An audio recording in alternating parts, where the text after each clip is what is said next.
तो ये आपका एक क्वेश्चन दे रखा है आरसीसी सब्जेक्ट से। ये एक क्वेश्चन है जो आपके हर सेशनल या सेमेस्टर एग्ज़ाम में कॉलेज के ज़रूर पूछा जाता है ये क्वेश्चन। अब ये क्वेश्चन मैं जमा धीरे धीरे करवाऊँगा, इसको एक बार में ही ध्यान से सुनना। सबसे पहले मैं आपको बता देता हूँ कि किस चीज़ को क्या कहते हैं। ये क्लियर स्पैन, क्लियर स्पैन क्या होता है कि मान लो ये हमारी बीम है, सिंपली स्पोर्टेड बीम है, ये इनके स्पोर्ट है, ये स्पोर्ट्स है, ये बीम है। क्लियर स्पैन होता है इनके बीच की डिस्टेंस, ये स्पोर्ट्स से लेकर स्पोर्ट्स तक की डिस्टेंस को क्या कहते हैं, क्लियर स्पैन, जो कि है 4.50 मीटर। इसको हम स्मॉल एल से डिनोट करते हैं।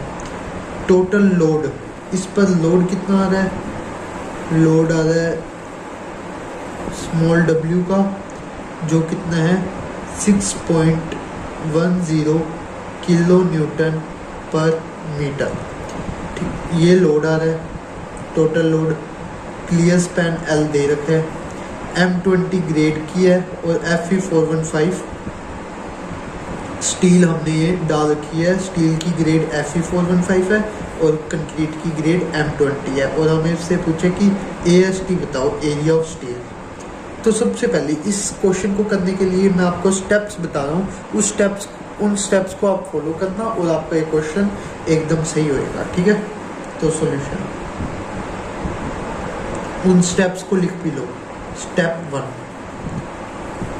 1 में सबसे पहले हम क्या करेंगे, फैक्टर्ड लोड निकालेंगे।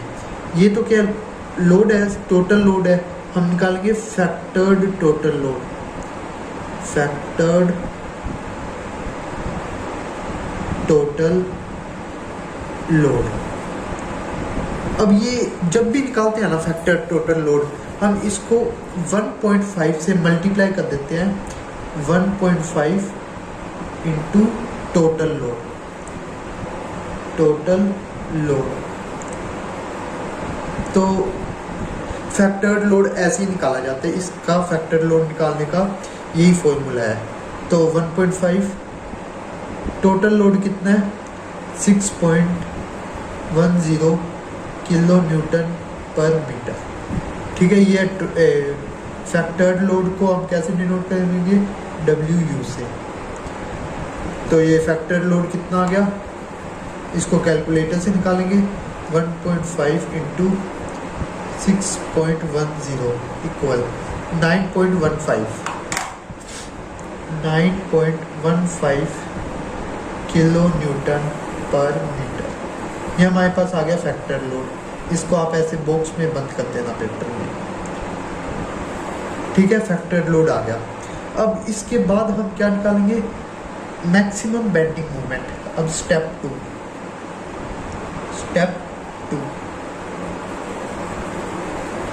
2 में क्या निकालेंगे, MU।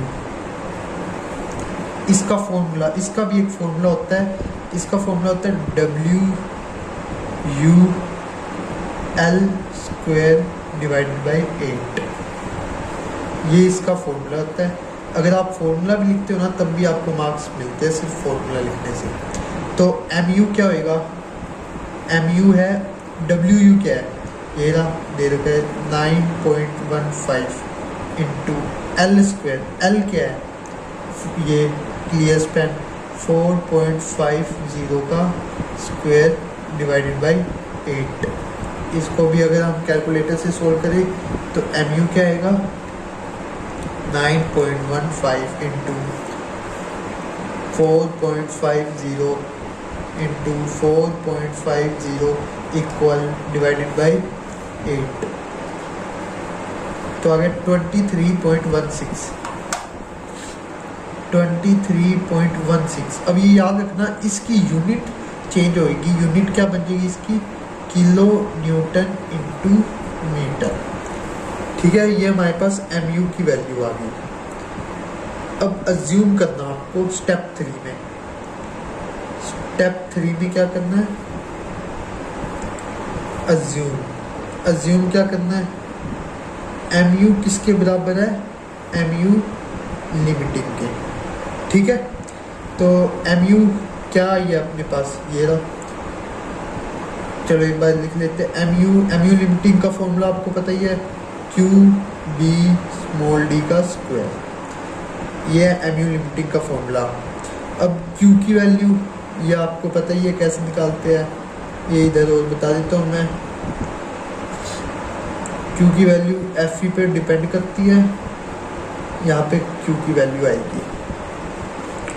तो FE 250, FE 415 और FE 500, इनके लिए Q की वैल्यू इसके लिए 0.148 FCK, 0.138 FCK, 0.134 FCK, यह है Q की वैल्यू।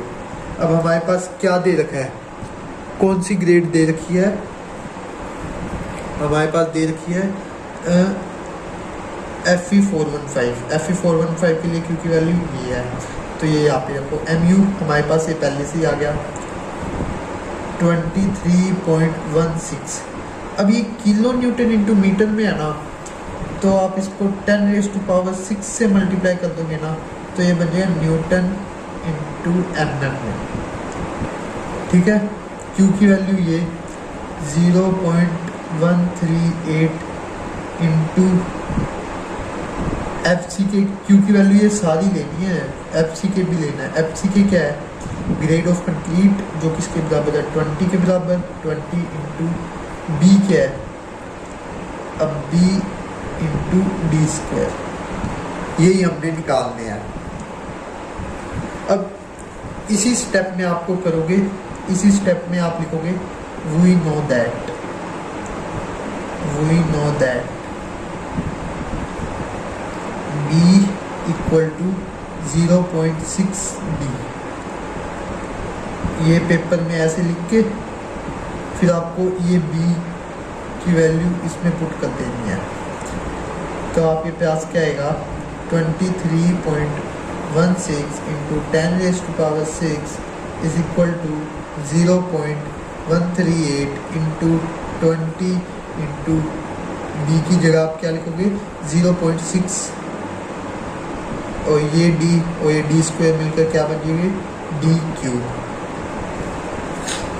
तो D क्यूब क्या आ गया आपके पास,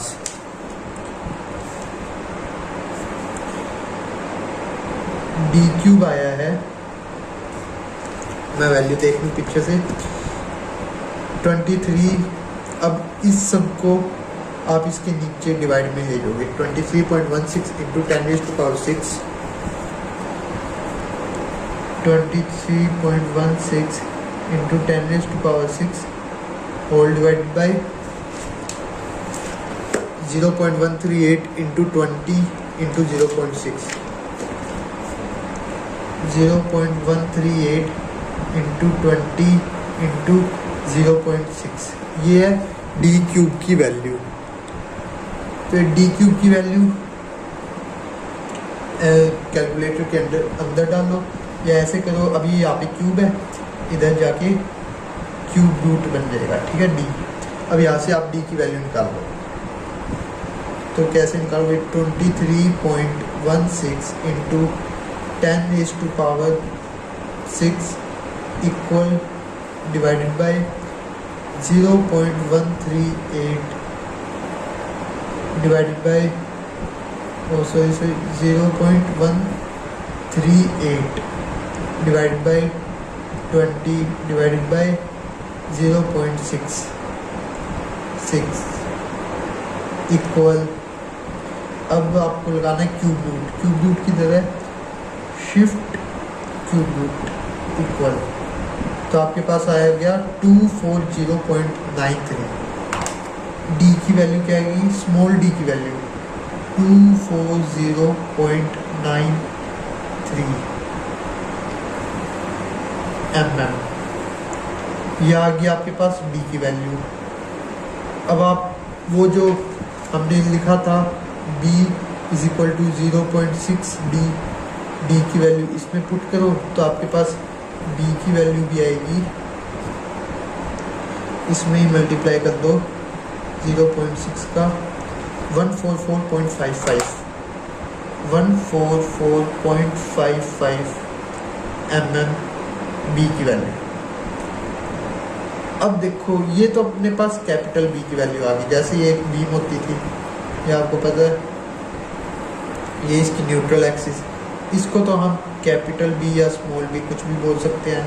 और यहाँ पे स्टील डले होते थे, स्टील के सेंटर से एक जो एक्सिस जाती थी उधर तक डिस्टेंस तो होता था स्मॉल डी, और इसका पूरा बीम का होता था कैपिटल डी।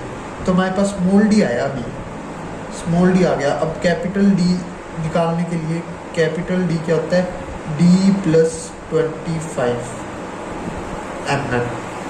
ये करो तो आपके पास कैपिटल डी आएगा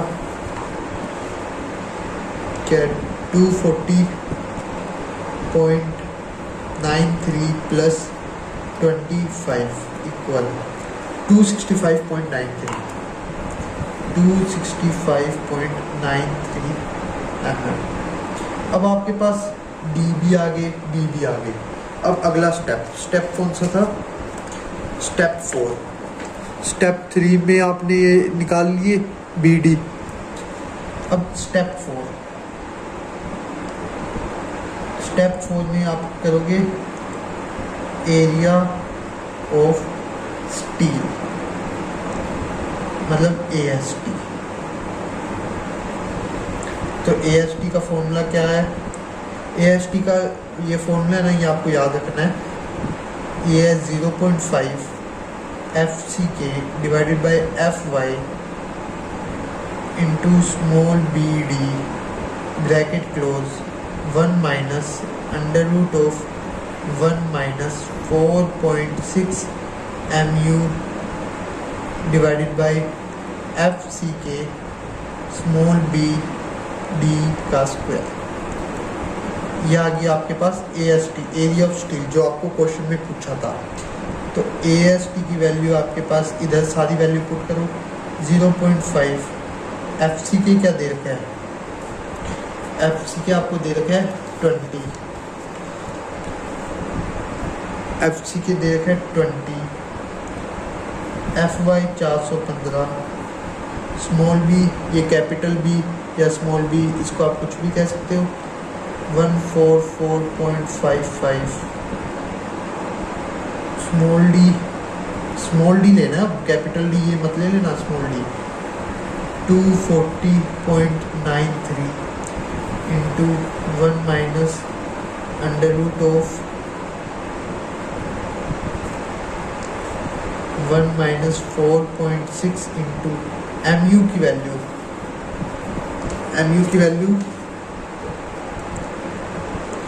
ये वाली लेनी है 23.16 into 10⁻6।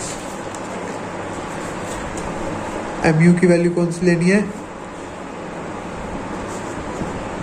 23.16 into 10⁻6 divided by FCK क्या है, ग्रेड ऑफ कंक्रीट कितनी, 20, स्मॉल बी क्या है, ये रहा 144.55 इंटू स्मॉल डी क्या है, स्मॉल डी ये रहा 240.93 का स्क्वायर, और ये ब्रैकेट क्लोज।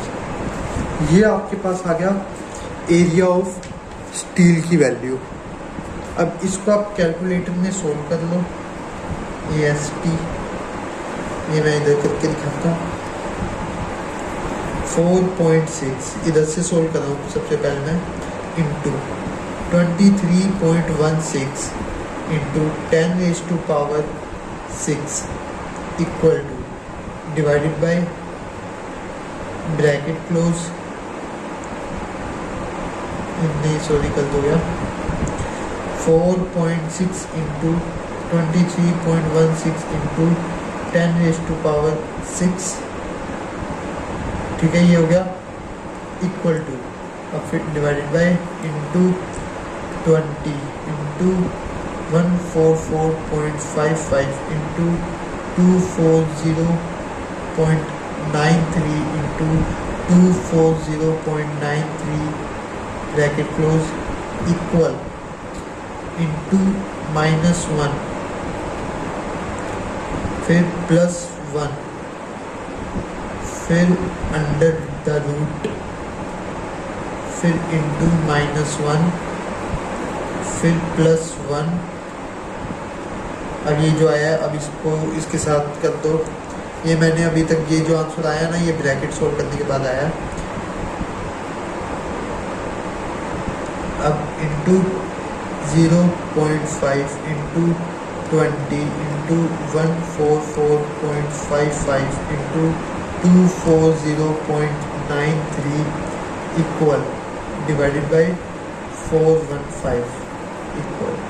तो आपके पास एरिया ऑफ स्टील क्या गया? 332.08। यह आपके पास एरिया ऑफ स्टील आ गया। अब इसको आपको चेक करना होगा। स्टेप 4 हो गया। Step 5, check AST। AST को चेक करना होगा। सबसे पहले AST मिनिमम कितना हम कम से कम स्टील डाल सकते हैं, उसका formula 0.85 small b into D divided by FY।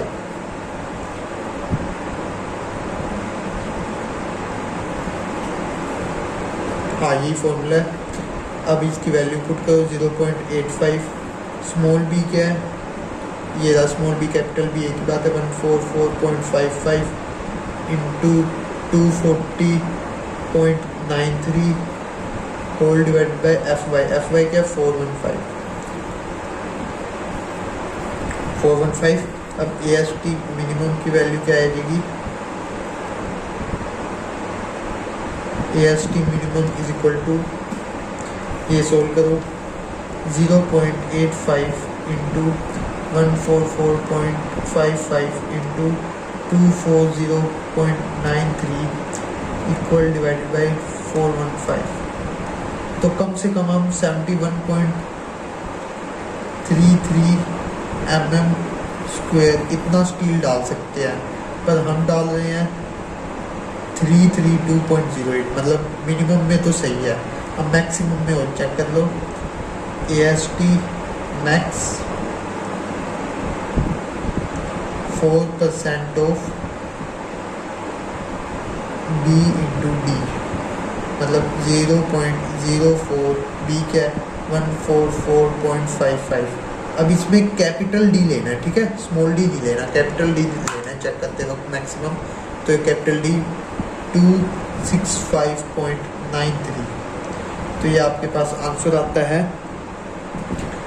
करो 0.04 इंटू 144.55 इंटू 265.93 इक्वल, तो 1537.60 mm स्क्वायर। मतलब ज़्यादा से ज़्यादा हम इतना स्टील डाल सकते हैं और कम से कम हम इतना डाल सकते हैं, तो हम सही डाल रहे हैं इतना। तो हमारा ये क्वेश्चन सोल्व हो गया। ये क्वेश्चन बहुत इंपॉर्टेंट है। ये क्वेश्चन हर साल सेशनल में मिल जाएगा आपको, नहीं तो ये आपको अपने सेमेस्टर एग्ज़ाम में मिल जाएगा।